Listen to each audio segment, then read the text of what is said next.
पाकिस्तान पिछली सदी तक जो हमारी डेवलपिंग कंट्रीज़ हैं, इंडिया, पाकिस्तान ख़ास तौर पे, वहाँ पे जो कहा जाता था बेसिक नीड्स इंसान की वो होती हैं रोटी, कपड़ा और मकान।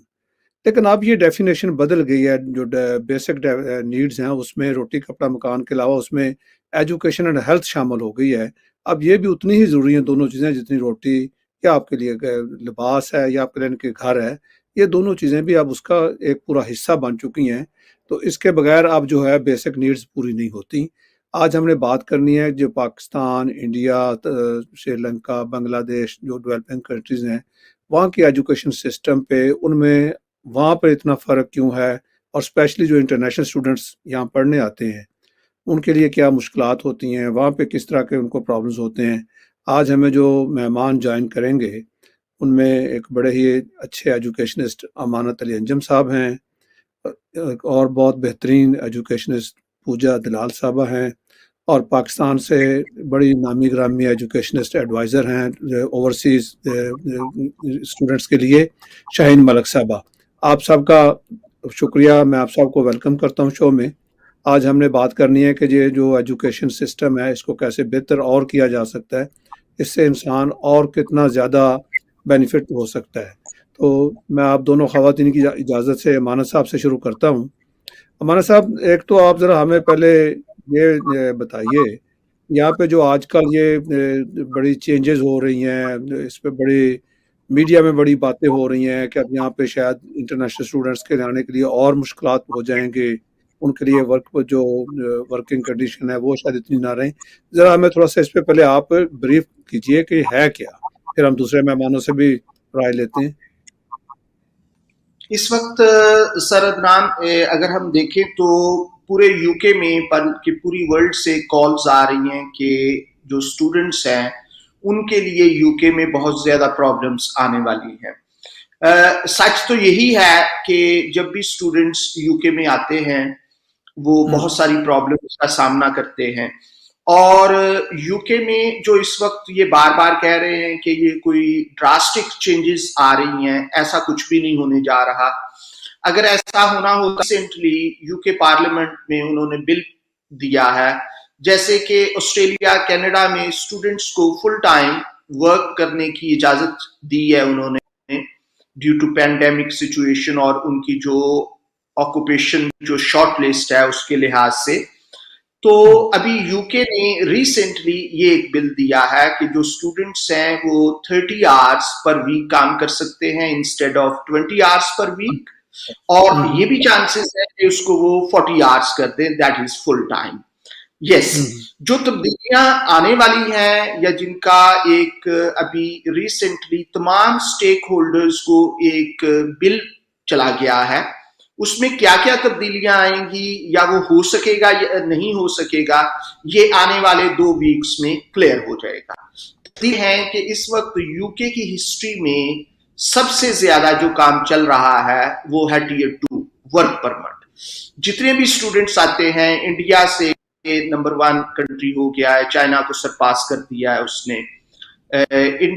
इंडिया से 3,20,000 स्टूडेंट्स इस साल ऑस्ट्रेलिया गए हैं, और उन्होंने फिर चाइना को सरपास कर दिया है कनाडा में। तो यूके में देखते हैं तो यूके में भी नंबर 1 है। अब अगर देखा जाए तो उसमें तब्दीलियां, जो प्रपोज तब्दीलियां हैं वो ये है कि student first he will accomplish his studies, then he can apply for work permit or Tier 2.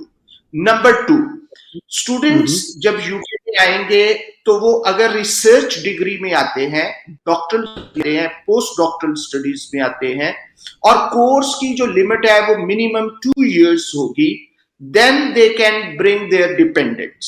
तो बहुत ज्यादा डिपेंडेंट्स जो है वो नाइजीरिया और इंडिया से आए हैं, अकॉर्डिंग टू द स्टैटिस्टिक्स। इनकी जो गवर्नमेंट की स्टैटिस्टिक एक एजेंसी है, पूजा उसको, हाँ जी, उसको क्या कहते हैं, पूजा उसको बहुत अच्छे तरीके से जानती हैं, उस पर काम करती हैं पूजा बहुत ज्यादा, वो हमें बेहतर बता सकती हैं कि वो क्या एजेंसी है।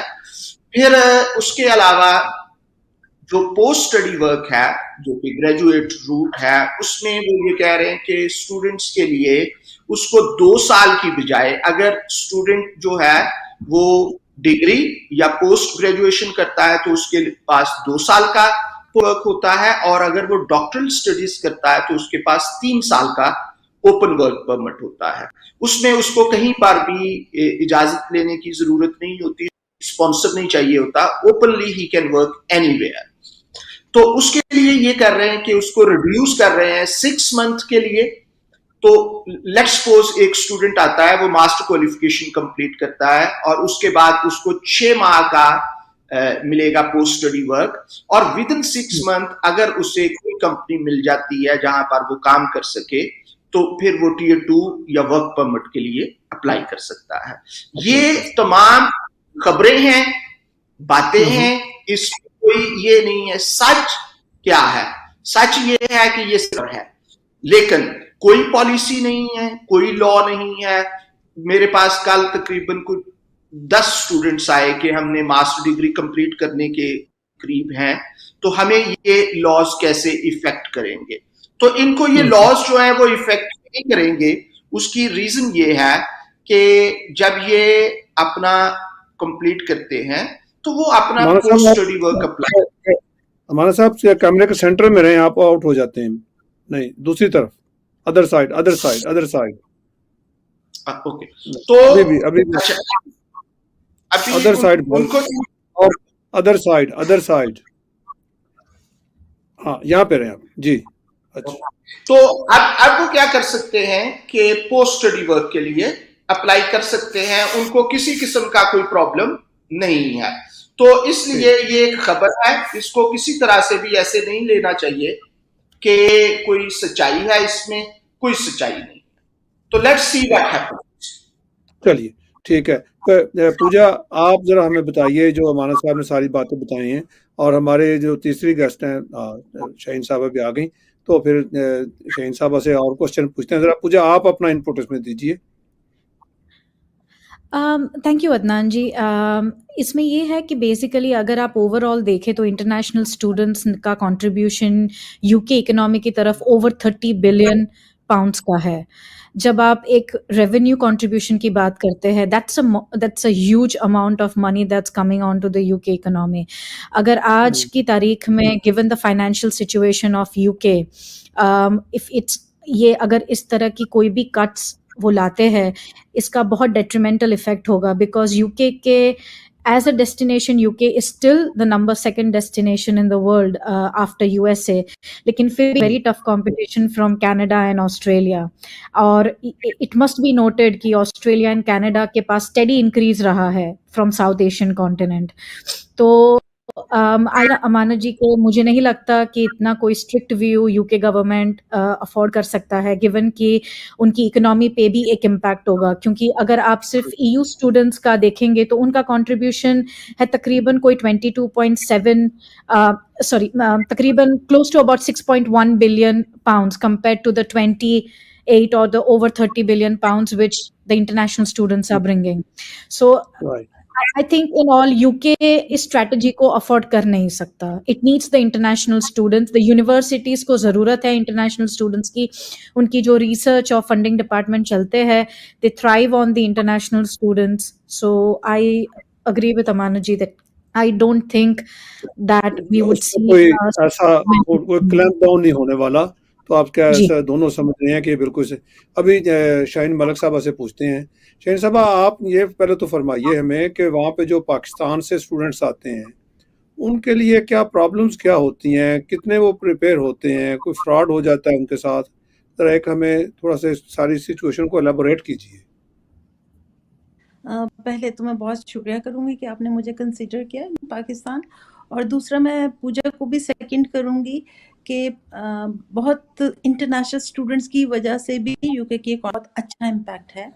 और ये जो भी बोल रही थी मैं उसको थोड़ा सा पहले कंट्रीब्यूशन देने के बाद हम पाकिस्तानी स्टूडेंट पे आ जाएंगे कि पाकिस्तानी स्टूडेंट्स अभी जो यूनिवर्सिटीज अभी यूकेवीए की तरफ से तो शायद अभी नहीं हमें आइडिया, माना सब ज़्यादा हमें बेहतर बता सकते हैं, लेकिन यूनिवर्सिटीज़ ने स्पाउस के साथ रिस्ट्रिक्शंस लगा यूनिवर्सिटीज नहीं चाह रही कि एप्लीकेंट जो हैं विद स्पाउस अप्लाई करें।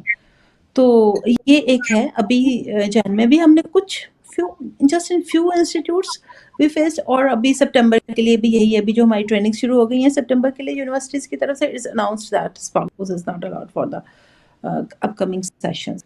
और अगर हम अब second, as you asked for Pakistan perspective, students are really eager to go to UK, and UK के लिए फ्रॉड्स वगैरह तो अभी तक मैंने नहीं देखे हैं, क्योंकि मैं तो खुद ऑफिशियल रिप्रेजेंटेटिव हूँ, तो फ्रॉड मैं तो खैर कर नहीं सकती हूँ। और UK के लिए मोस्टली नॉट, ऐसा कुछ नहीं है कि फ्रॉड हो जाता है, क्योंकि UKVI की पॉलिसीज ऐसी हैं, वेरिफिकेशंस वगैरह इतनी स्ट्रिक्ट हैं, यूनिवर्सिटीज़ की हैं पहले, फिर उसके बाद UKVI की हैं, तो फ्रॉड्स तो नहीं है।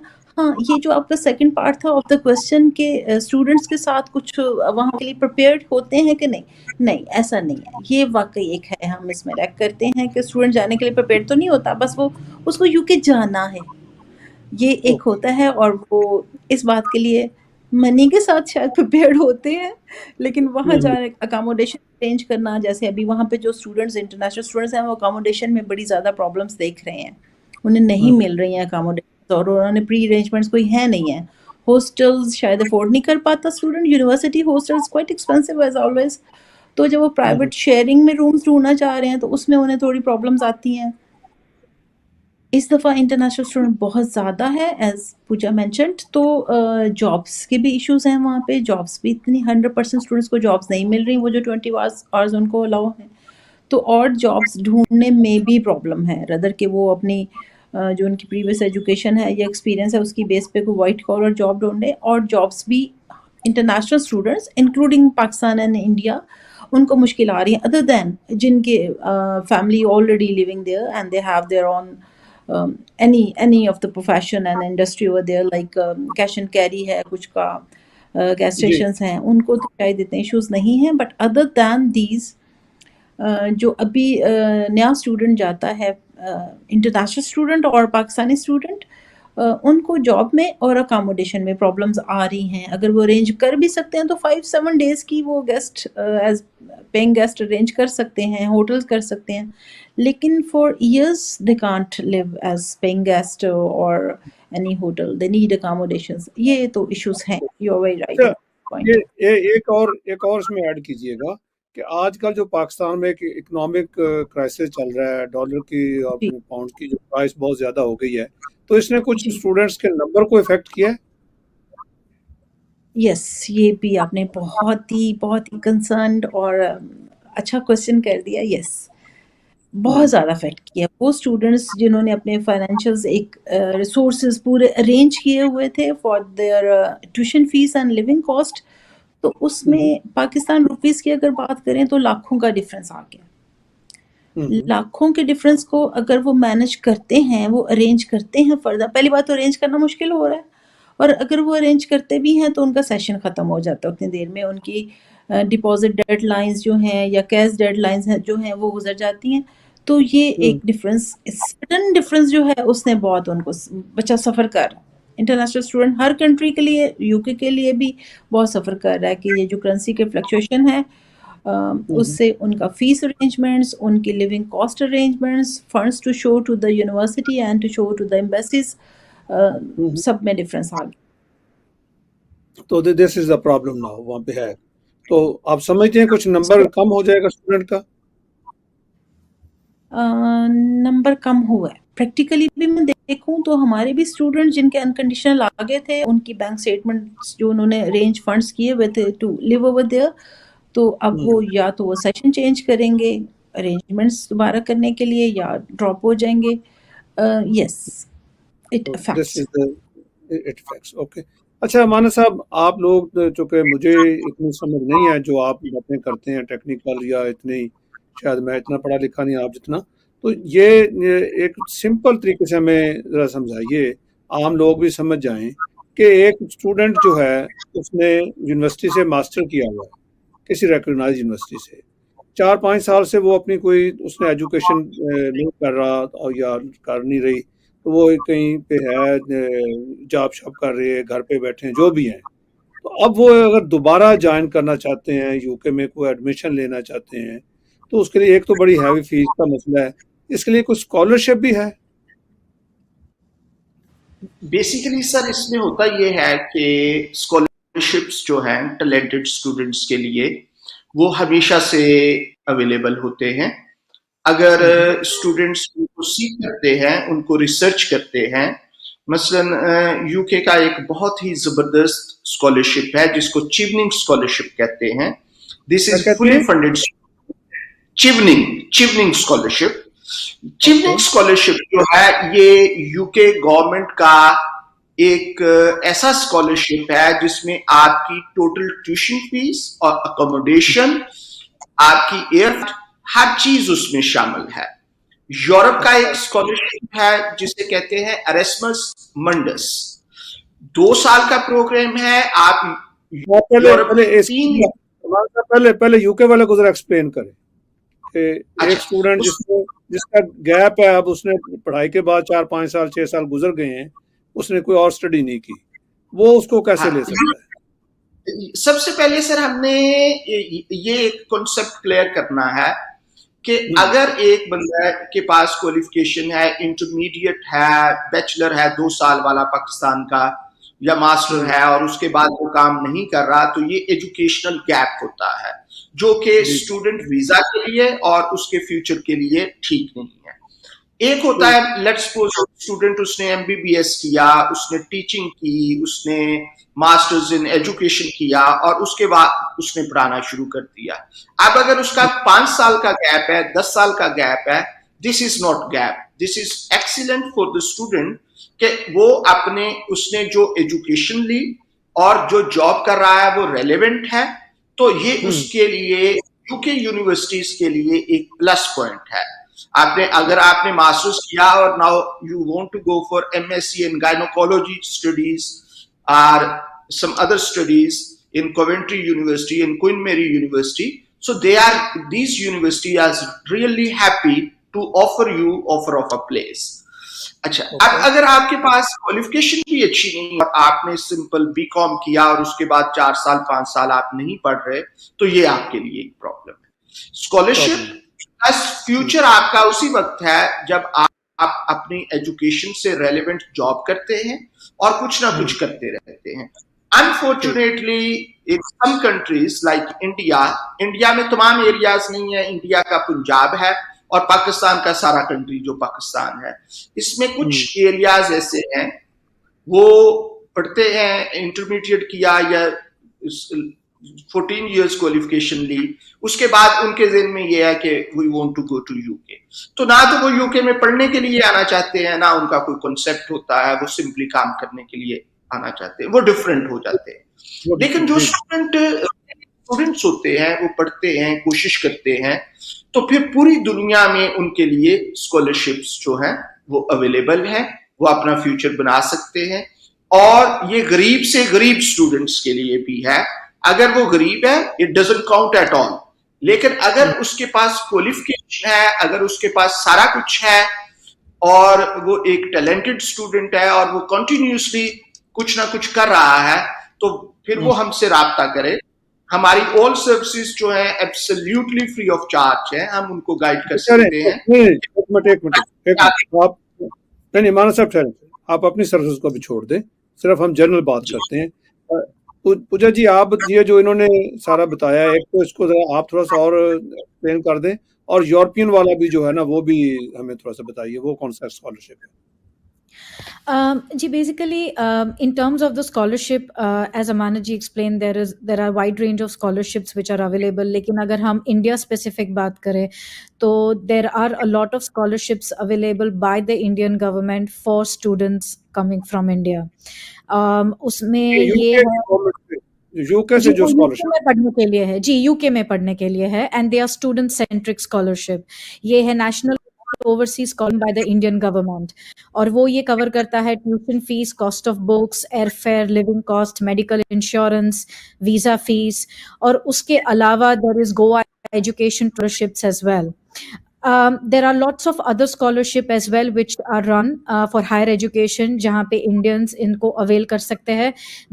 This is by the JN Tata endowment as well, and उसमें और जी, पूजा जी। जी एक मैं यूके की गवर्नमेंट जो ऑफर करती है इंडिया को छोड़ दें, वो हमें बताइए कौन से स्कॉलरशिप मिल सकते हैं उनको? जी, यूके की जो स्कॉलरशिप है, जैसे अमानत जी ने कहा, for international students Chevening scholarship है, जो इरास्मस मंडस है, हुँ, दैट इज जी, इन टर्म्स ऑफ इट। जो यूरोपियन स्टूडेंट्स हैं वो तो इंटरनेशनल स्टूडेंट्स के तहत नहीं ट्रीट किए जाते, that is under a different scheme all together, जहाँ पे they are as home students where they can apply for student finance from the government for studying higher hmm, education. In terms of international students, these are some of the scholarships that are offered by the UK government. And again, country wise specific scholarships भी international students के लिए है, and I'm sure hmm, there will be a lot of support from Pakistan as well for its students coming to start master's program hmm, hmm, in UK and other countries. Right, ठीक। चलिए, शहीन साहबा इसमें ये इजाज़त के साथ मैं कुछ ऐड कर दूँ? नहीं मैं आप ही के पास आ रहा हूँ, ऐड भी कीजिए और ये इसके साथ एक क्वेश्चन भी आप अटैच कर लें कि क्या वहाँ पे जी। इसके अवेयरनेस है स्टूडेंट्स को या आप जैसे लोगों को तो यूके में अगर जाना है तो वहाँ पे कौन सी स्कॉलरशिप्स अवेलेबल हैं जो इन बच्चों को दिए जा सकते हैं? ये तो मैं क्या कहूँ, बहुत ही एक डिसेंट सा प्रोग्राम हमारा चल रहा है, तो अदरवाइज़ तो हुँ, होता ये है कि अमानत साहब भी यहीं पाकिस्तान से मूव हुए हैं, यूके से। बच्चे के 36% मार्क्स होते हैं और वो कहता है मैंने फुली फंडेड में जाना है, तो स्कॉलरशिप की डिमांड तो बहुत ज़्यादा होती है। नहीं पहले मैं अवेयरनेस है पिछला जो क्वेश्चन जी, जी। सॉरी अवेयरनेस है लोगों हाँ। को कि स्कॉलरशिप भी होते हैं।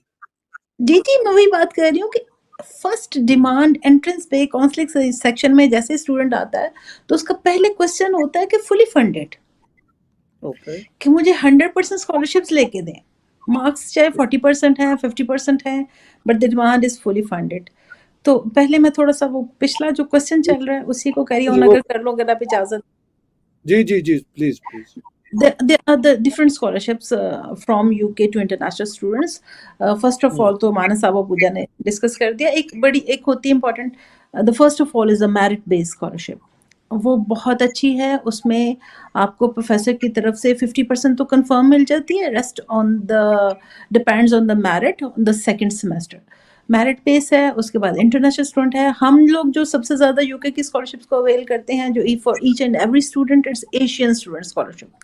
तो एशियन स्टूडेंट्स को जो स्कॉलरशिप मिलती है वो होती तो लिमिटेड है, 2000 टू 4000, लेकिन वो ईच एंड एवरी स्टूडेंट्स के लिए, वट एवर द मेरिट। तो उसके बाद अभी हम शायद ये टॉपिक नहीं डिस्कस कर सकते कि पाकिस्तान कौन सी स्कॉलरशिप्स दे रहा है, लेकिन पाकिस्तान में भी एचईसी की स्कॉलरशिप्स होती हैं, वो फुली फंडेड भी होती है, but it's always merit base. वो एंट्री टेस्ट की बेस के ऊपर होती है। Um, the um, second, the part of the question which you asked to me specially, कि पाकिस्तान के स्टूडेंट्स को अवेयरनेस है। जी, पाकिस्तान के स्टूडेंट्स को बहुत ज़्यादा अवेयरनेस है इस बात की, क्योंकि हुँ, आपको पता है हमारे थोड़ा सा करेंसी की फ्लक्चुएशन की वजह से हायर एंड पे है, तो इसलिए वो बच्चे की कोशिश होती है कि चलें 1000 बी मिल रही है तो ओके। तो हमारे हुँ, स्टूडेंट्स को, पाकिस्तान के रीजन में स्टूडेंट्स को, एक तो अगर एशियन स्टूडेंट है वो तो तमाम एशिया के स्टूडेंट्स को कवर करेगी। पाकिस्तान के स्टूडेंट्स को, जैसे अभी मैं कल की यूनिवर्सिटी की ट्रेनिंग थी पाकिस्तान में, उन्होंने एनाविडास के साथ कॉलेज इंट्रोड्यूस करना था, तो वो पाकिस्तान स्टूडेंट्स के लिए थी एक स्पेसिफिक, इट्स 1000 पाउंड। बाकी हुँ, हुँ, तकरीबन हर यूनिवर्सिटी की तरफ से 1000 टू 4000 पाकिस्तानी या एशियन स्टूडेंट्स को मिलती है। मेरिट बेस इसके अलावा है। जब बच्चा हमारे पास काउंसलिंग में आता है तो वो सबसे पहले कहता है कि मेरे इतने मार्क्स हैं, मुझे आइट्स की बेस पे स्कॉलरशिप मिल जाएगी या मुझे मेरे मेरिट की बेस पे मिल जाएगी, या मैं आपके पास आया हूँ तो मुझे कंसल्टेंसी की तरफ से मिल जाएगी। तो अच्छा। कंसल्टेंसी की तरफ से तो कोई स्कॉलरशिप्स नहीं होती हैं, लेकिन यूनिवर्सिटी जो भी है या ट्रेनिंग्स में जो बताया जाता है कि ये पाकिस्तान के स्टूडेंट्स को मिलेंगी, we do offer to the students. सबसे पहले हमारी कोशिश होती है कि हम ऑफर ले लें, ऑफर के बाद we can try for the further scholarships if there is any merit. वरना जो डीन की स्कॉलरशिप है, जो फैकल्टी की स्कॉलरशिप है पोस्ट ग्रेड के लिए या डॉक्टरेट के लिए, वो हर स्टूडेंट को प्रोफेसर ही डिसाइड करके दे सकता है। वो एडमिशन टीम या कंसल्टेंसी फॉर्म, उसके ऊपर कोई अपना किसी को प्रेशराइज नहीं कर सकती कि ये हमारी कंसल्टेंसी की तरफ से स्टूडेंट आया तो इसको कुछ ज़्यादा स्कॉलरशिप दी जाए। वो एक डिसाइडेड स्कॉलरशिप्स होती हैं डीन की तरफ से या फैकल्टी की तरफ से, तो उसमें कोई रोल नहीं होता। वो मेरिट जो स्टूडेंट का है सारा रोल ही उसका होता है कि उसको कितनी स्कॉलरशिप मिल जाएगी, लेकिन हम्म, अवेयरनेस के साथ साथ बहुत डिमांड है स्कॉलरशिप की। ठीक, very And well explain ji Puja ji. And if I can just add that even British Council website के ऊपर the scholarships are listed जो UK में मिलती है. For example, there's Commonwealth scholarship as well, and then there is a Great scholarship as well. And ये जो पूरी details है वो ब्रिटिश काउंसिल पे पब्लिश्ड होती है, and of course British Council is in India Pakistan, and students के लिए ये इन्फॉर्मेशन इवन यूनिवर्सिटीज़ के थ्रू भी पब्लिश होती है, वेर उनको पता होता है that they would be able to apply. Scotland also has its own scholarship for students as well. Especially I know about India, cannot speak for other countries, but I know that they have this scholarship available for students in India to study graduate and postgraduate programs. Right, ठीक, थोड़ा एक और statement, छोटी सी line add कर दूं कि एक women scholarship भी होती है यूनिवर्सिटी की तरफ से. वुमेन स्कॉलरशिप्स को वुमेन स्कॉलरशिप भी होती है यूनिवर्सिटीज की तरफ से, तो उसको जरूर सर्च कर लें. जब भी अगर स्टूडेंट भी हमारे प्रोग्राम को होपफुली देख रहे हैं या पेरेंट्स देख रहे हैं, तो यूके में एक वुमेन स्कॉलरशिप भी है, उसको भी जरूर चेक करें. वो क्या जरा बताइए हमें, वो क्या होता है? जैसे वो ब्रिटिश काउंसिल की तरफ से होती है, ब्रिटिश की तरफ से ही होती है, स्पेसिफिक है. वो सिर्फ गर्ल्स जो अप्लाई कर रहे हैं उनके मेरिट के बेस के ऊपर, और उनका वो 10 तक सीट्स होती हैं, उसकी 10 तक वो स्कॉलरशिप्स हैं, fully funded with health insurance, with accommodation, with zero tuition. तो वो बहुत अच्छी स्कॉलरशिप है जिसको आमतौर पे फुली फंडेड कहा जाता है, ओनली फॉर द गर्ल्स. वो UKVA वेबसाइट पे जाएं, वुमेन स्कॉलरशिप लिखें, उनके सामने वो उसकी पूरी डिटेल आ जाएगी, जिसमें जीरो ट्यूशन फीस होती है, अकोमोडेशन होती है, अगर स्पाउस है तो उसके साथ भी होती है, और उसमें आपकी हेल्थ इंश्योरेंस भी एडेड होती है. अच्छा, दैट्स वंडरफुल थिंग. तो ये इसके लिए क्या है, आप क्वालिफिकेशन क्या है, कौन सी गर्ल्स जो है अप्लाई कर सकती हैं, कोई एज लिमिट है? पोस्ट ग्रेजुएट के लिए जो अप्लाई कर रही हैं वो कर सकती हैं इसके लिए. पोस्ट ग्रेजुएट के लिए इसमें कोई एज लिमिट तो नहीं है, कोई इससे ज्यादा? Not at all, no. Scholarship की एज लिमिट नहीं है, उसका एक क्वेश्चनियर है, वो आंसर करना है आपने, और फिर उसके बेस के ऊपर आपको मिलेगी. लाइक समझ लें आप a sort of entry exam. ठीक है. अच्छा अमाना साहब, आप एक वो यूरोपियन स्कॉलरशिप हमें बता रहे थे, आप जरा वो बताइए. बेसिकली यूरोप के बहुत ज्यादा स्कॉलरशिप्स हैं, जो कि सबसे इम्पोर्टेंट स्कॉलरशिप है वो है एरास्मस मंडस. ये 2 साल का स्कॉलरशिप होता है, 2 साल का मास्टर प्रोग्राम होता है. इसमें 100% चांसेस होते हैं कि आप जहां पढ़ रहे होते हैं वहां पर आपको वहां पर भी साथ मिल जाती है.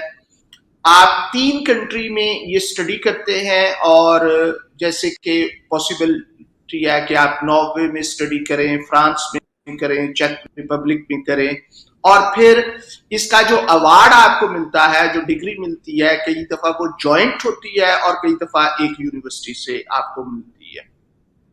After accomplishment of your degree, वही यूनिवर्सिटी जो है वो आपको उसके दौरान और बाद में, एक तो वो आपको इंग्लिश देयर लैंग्वेज, जो भी उस कंट्री की लैंग्वेज है वो पढ़ाते हैं, और फिर आपको वो एनकरेज करते हैं कि आप, वैसे दूसरे कंट्रीज में ऐसा होता है जैसे चिवनिंग स्कॉलरशिप है, आपने वापस जाना होता है यूके से, वेयर एज जब आप वहां पे होते हैं तो वो इस चीज को एनकरेज करते हैं, this is part of this scholarship, आप वहां पर स्टडी करेंगे. फिर उनका एक और स्कॉलरशिप है जो कि पोस्ट ग्रेजुएट के अलावा जो लोग सर्च करते हैं, रिसर्च करते हैं, वो होता है PhD के लिए और पोस्ट डॉक्टरल स्टडीज के लिए. तो इनके ये यूरोपियन वेबसाइट पे, जो इनकी कॉमन वेबसाइट है, उस पे हर एक स्कॉलरशिप जो है उसकी एंट्री रिक्वायरमेंट दी हुई है. सिंपली लेट्स सपोज अगर आप एरास्मस मंडस के लिए अप्लाई करना चाहते हैं और आपके पास डिग्री भी नहीं है, लेकिन आप शो कर सकते हैं कि आपके पास इतना नॉलेज है जो कि आपके उसके इक्वल है. ये पहला साल है कि पाकिस्तान से अच्छी स्ट्रेंथ स्टूडेंट्स की आई है, उन्होंने कोई 0 फी दी है, उनकी एयर टिकट भी जो है वो फ्री है और उनकी अकोमोडेशन भी फ्री. अच्छा, और फिर वो बिल्कुल डिफरेंट जो ऑर्गेनाइजेशंस हैं उनके साथ आपको पैच अप करवाते हैं। अभी मुझे 2 स्टूडेंट्स मिलने भी आए थे जो कि उनके लिए फिर इजी होता है कि वो यूके को भी विजिट करें, और इनके कुछ स्कॉलरशिप जो है वो जो रसल ग्रुप यूनिवर्सिटीज है, हाईली रैंक्ड यूनिवर्सिटीज है फॉर रिसर्च, उनमें जैसे क्वींस यूनिवर्सिटी ऑफ बेलफास्ट है या उनको कैम्ब्रिज चांस ऑक्सफोर्ड, तो वहां पर भी इनका जो स्कॉलरशिप जो रिसर्च वाला है वहां पर भी आप एडमिशन ले सकते हैं। वो 3 इयर्स प्रोग्राम होता है जिसमें आपके 3 इयर्स की ट्यूशन फी, अकोमोडेशन, तकरीबन वीकली मंथली आपको 1000 यूरो मिलता है आपकी अकोमोडेशन और खाने पीने के लिए एक्स्ट्रा। अच्छा, वेरी नाइस। अच्छा, और मैं अगर थोड़ा आप सा और चाहूंगी यूथ स्टूडेंट के मोबिलिटी बेनिफिट्स जो की है, बात है तो जी प्लीज जी कह प्लीज। जी हमारे साथ जी शाहीन, एक तो जो मेरा मैं क्वेश्चन इसमें फिर यूरोप की है, अगर हम बात करें तो मैं थोड़ा सा स्टूडेंट्स के नॉलेज के लिए ऐड कर दूं इसमें जी कि जी यूरोप में बहुत बहुत अच्छी स्कॉलरशिप्स हैं, जो डीएससी स्कॉलरशिप्स हैं और जो 2 तरह की हैं, एक मेरिट बेस है और एक नीड बेस है। नीड बेस स्कॉलरशिप में भी आपको फुली फंडेड है, मेरिट बेस में भी फुली फंडेड है। वो डीएससी है, वो रीजनल स्कॉलरशिप्स हैं, नॉट डीन नॉट नेशनल है, लेकिन रीजनल स्कॉलरशिप्स हैं। उसमें बच्चे को ट्यूशन फीस 0 हो जाती है। Sorry, I am really sorry for this, I am getting calls. उसमें उसमें जी जी जी पूजा, ये मेरे ख्याल का कोई कनेक्शन प्रॉब्लम हो गया।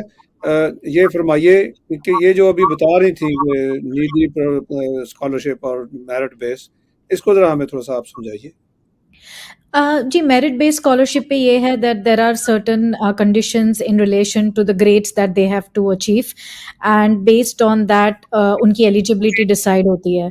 सो लाइक शी मेंशन दैट जैसे for example the grade scholarship है which is offered by British Council, उसमें you have achieved a certain grade and it is available for students from South Asia and in order to apply for a postgraduate program.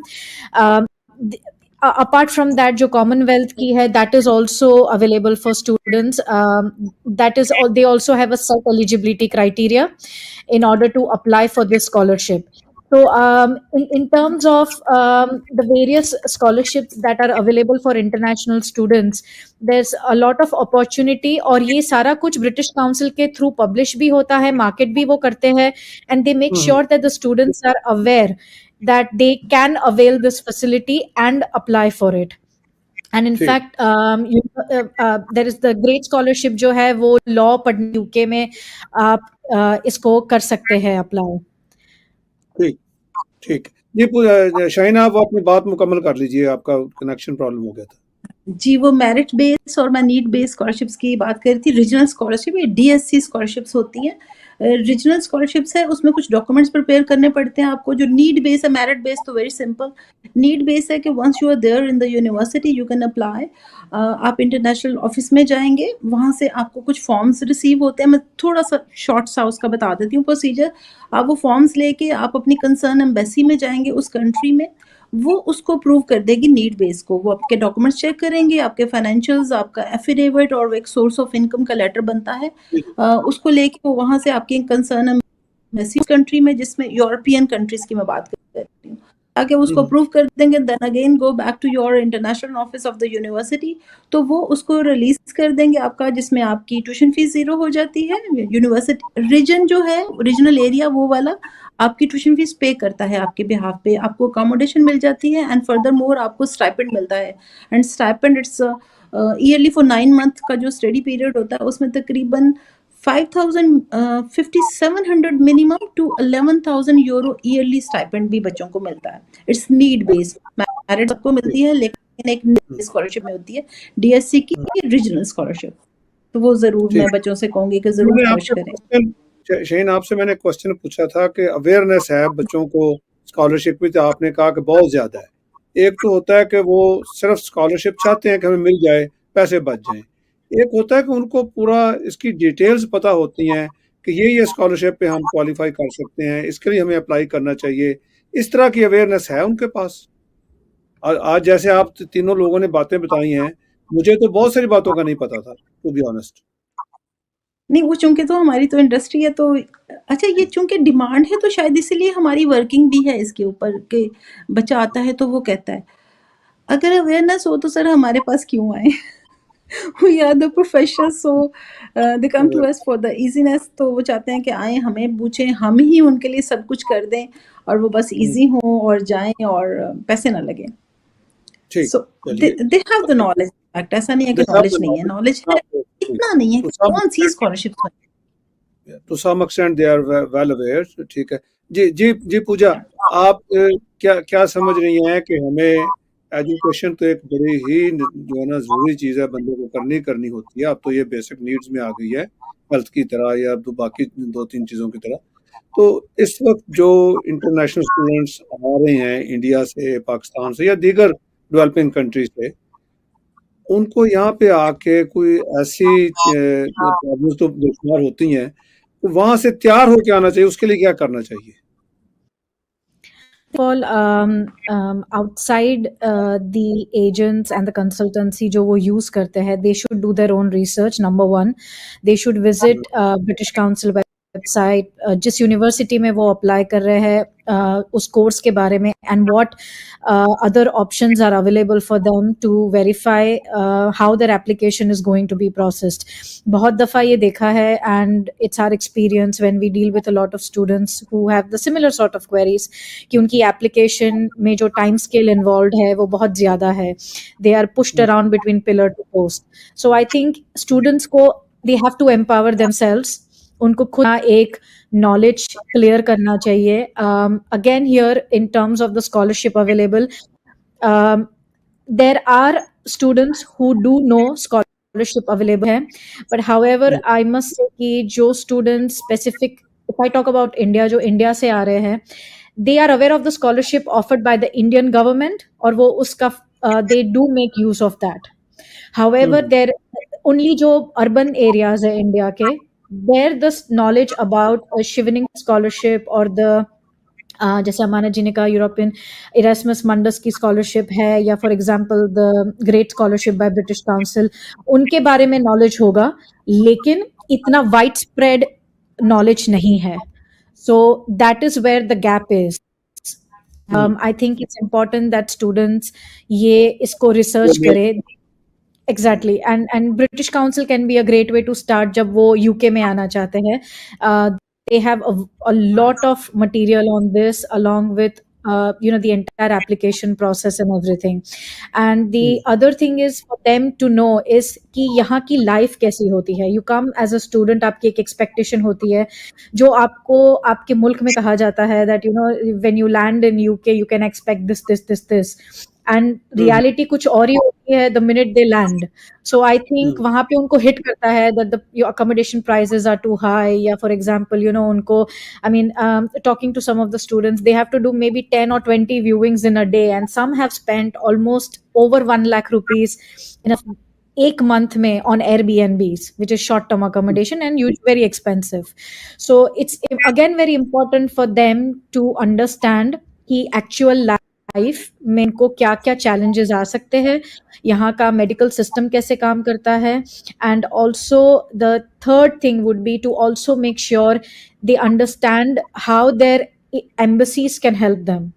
So I know that Indian Embassy does organize a lot of before the term seminars for the students coming from India, and I'm sure likewise other countries are also proactive. So there will be various organizations जो UK based है, उनके बारे में अगर उनके पास वो right knowledge हो तो that would definitely make the journey a lot more smoother for them. ठीक. अच्छा अमाना साहब, जब हमारे डेवलपिंग वर्ल्ड से लोग आते हैं स्टूडेंट पढ़ने के लिए, बड़े हाई एक्सपेक्टेशंस होती हैं उनकी कि हम जाएंगे तो पूरे सिस्टम ने हमें अडॉप्ट कर लेना है, हमें तो बस उसमें अपने आप को एंटर ही करना है, फिर सब चीज़ें ऑटोमेटिकली होती रहेंगी, जबकि ऐसा होता नहीं है. तो आप क्या कोई ऐसा मैसेज देना चाहेंगे उन स्टूडेंट्स को, वो मेंटली किस तरह की तैयारी करती हैं? बेसिकली जी सबसे पहले स्टूडेंट्स का जब एडमिशन हो जाता है तो यूनिवर्सिटी उनको ईमेल करती है प्री डिपार्चर ब्रीफिंग के मुताबिक, और जब उनके आने का वक्त होता है यूके में, तो प्री डिपार्चर ब्रीफिंग जो है वो ऑनलाइन होती है, हर एक यूनिवर्सिटी उसको करती है। अनफॉर्चुनेटली हमारे जो हैं, जब उनको ये होता है कि उनका वीजा लग गया है या वो यूके जा रहे हैं, तो वो उसको बॉदर नहीं करते। उनका एक ही कंसर्न होता है कि उनका वीजा लगना चाहिए और उनको यूके जाना चाहिए। फिर हर साल जो ब्रिटिश काउंसिल है वो प्री डिपार्चर ब्रीफिंग करती है। उसमें वो कभी ऑनलाइन करते हैं, कभी इन पर्सन करते हैं। तो ये जैसे कि आपका वीजा इंपॉर्टेंट है, आपका एडमिशन इंपॉर्टेंट है, उसी तरह प्री डिपार्चर ब्रीफिंग जो है वो बहुत ही इंपॉर्टेंट है। अब हमारे पास जब स्टूडेंट्स यहाँ आते हैं, उनको अकोमोडेशन नहीं मिलती, उनको अपने फ्यूचर का नहीं पता चलता, और रोजाना ये कॉल आती है जी कि मैंने अपनी इनिशियल डिपॉजिट दिया था 4,000 पाउंड, 5,000, और उसके बाद मैंने फीस दी ही नहीं है। तो कुछ हमारे जो फ्रेटर्निटी ऑफ कंसल्टेंट्स, एजेंट्स हैं, वो इसकी तरफ वो तवज्जो नहीं देते। तो स्टूडेंट्स को इंस्टेड ऑफ कि वो उनकी बात सुने, वो ब्रिटिश की जो अवेलेबल प्री डिपार्चर ब्रीफिंग है उसको पढ़ें, और यूनिवर्सिटीज की वेबसाइट पे जो लिखा हुआ है उसको समझे, और उतनी देर तक यूके के लिए या किसी भी कंट्री में ना जाएं जब तक कि वो अपना वो प्री डिपार्चर जो है उसको समझ नहीं लेते। और उनके पास, उनको ख्याल नहीं करना चाहिए कि वो यहाँ आकर अपने एटलीस्ट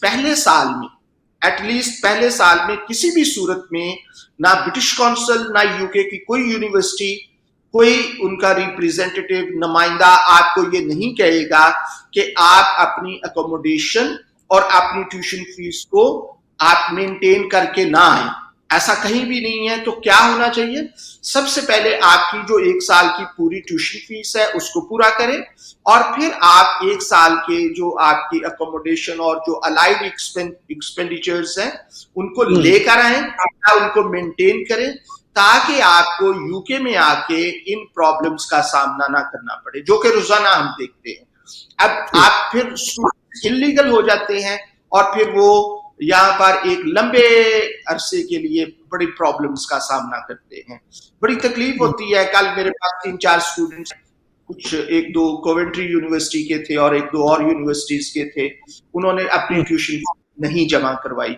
और अगर वो फीस नहीं जमा करवाएंगे, यूनिवर्सिटी उनको फाइनल डिग्री नहीं देगी, वो पोस्ट स्टडी वर्क के लिए अप्लाई नहीं कर सकेंगे, इलीगल हो जाएंगे।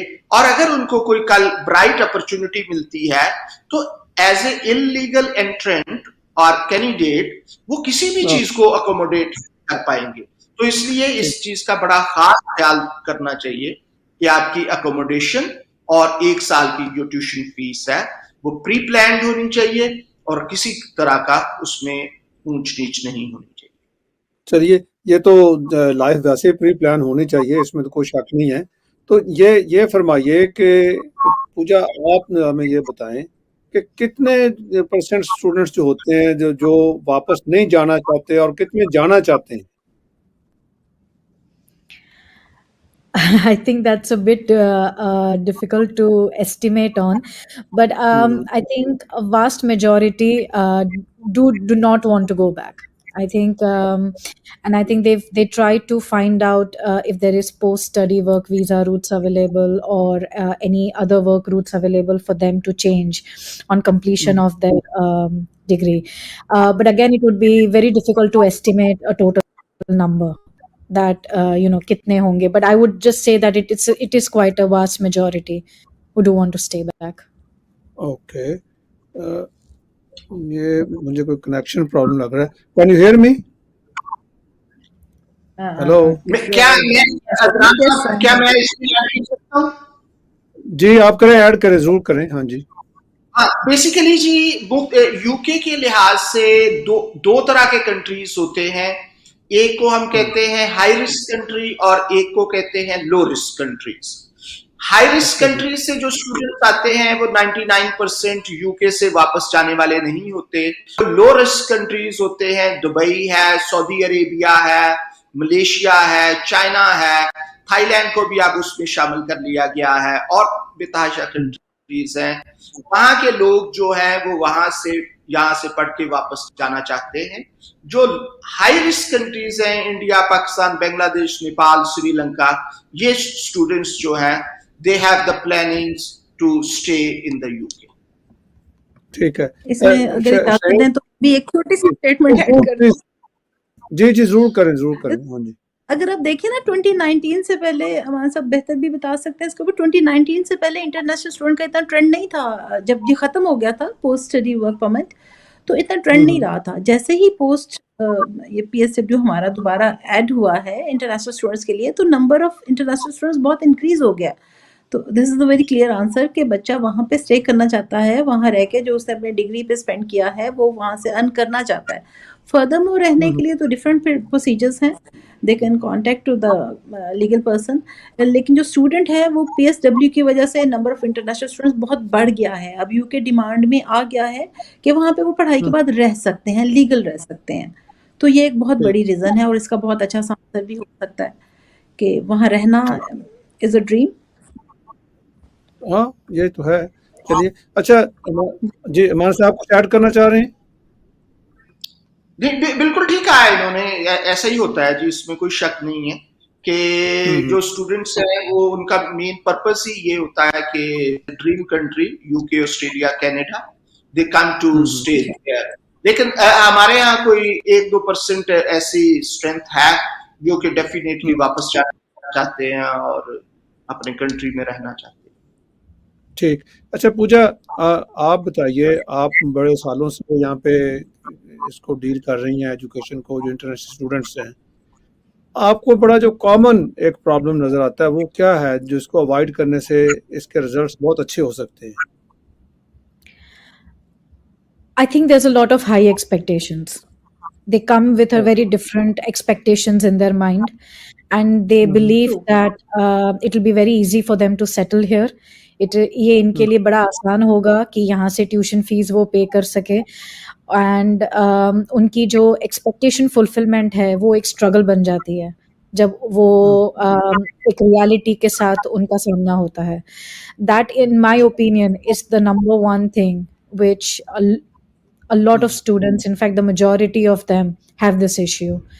जो अर्बन एरिया से आते हैं, they are perhaps well prepared because उनके फाइनेंशियल सर्कमस्टांसेस उनको सपोर्ट करते हैं, उनके हालात बेहतर होते हैं, तो उनके लिए ये प्रॉब्लम्स नहीं होते. बट द वास्ट मेजॉरिटी जो आते हैं. We left with no time now. Quickly, I want just one liner from each of you.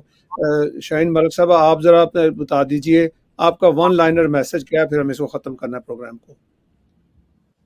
Students से ये जो जिस इसी बात को कंटिन्यू करते हुए कि डॉलर्स या पाउंड्स वहां पे दरख्तों पे नहीं लगे होंगे. आप अपनी फीस एटलीस्ट 1 ईयर जरूर इन हैंड रखें, ताकि अगर जब आप जाएं तो एटलीस्ट आप अपनी लिविंग तो अर्न कर सकेंगे, लेकिन ट्यूशन के लिए आपको वाकई बहुत ज्यादा ही लेबर करनी पड़ेगी. तो एक्सपेक्टेशंस थोड़ी सी कम रखते हुए पढ़ने के टारगेट करें, अपनी डिग्री को जरूर कंप्लीट करें. जी इमरान साहब, आप अपना वन लाइनर. दुनिया के हर कंट्री से जो स्टूडेंट्स किसी भी कंट्री में जाते हैं वो उस कंट्री के रिप्रेजेंटेटिव होते हैं. अगर वो अपनी तवज्जो अपनी एजुकेशन पे दें तो फिर भी वो ज्यादा आसानी से सेटल हो सकते हैं, बजाय इसके कि वो सिर्फ अपने ज़हन में ये रखें कि हमने सेटल होना है. उसमें ज्यादा चांसेस हैं कि वो अपनी एजुकेशन को मुकम्मल करें, लीगल रहें. एक स्टूडेंट जो लीगल है वो यूके में 10 साल के बाद एटलीस्ट ILR ले सकता है, कनाडा में 4 साल के बाद ले सकता है, और जब वो इलीगल हो जाता है तो 20 इयर्स तक वेट करता है. इसलिए अपने आप को एजुकेशन की तरफ लगाएं. Pooja, one liner from you now. It's your destiny, your choice. Make sure that you do your homework and come well prepared and complete your education and focus on it. चलिए, शाहीन मलिक साहबा, पूजा साहबा, अमानत साहब, आपका बहुत शुक्रिया. आखिर में हम जो यही बात कहेंगे कि जो भी हो, एजुकेशन जो है, आप यहाँ रहें या वापस जाएं, अब इंसान की बुनियादी ज़रूरत है, इसको मुकम्मल कीजिए और ये दूसरी सोसाइटी के लिए आप एक यूज़फुल सिटीज़न बन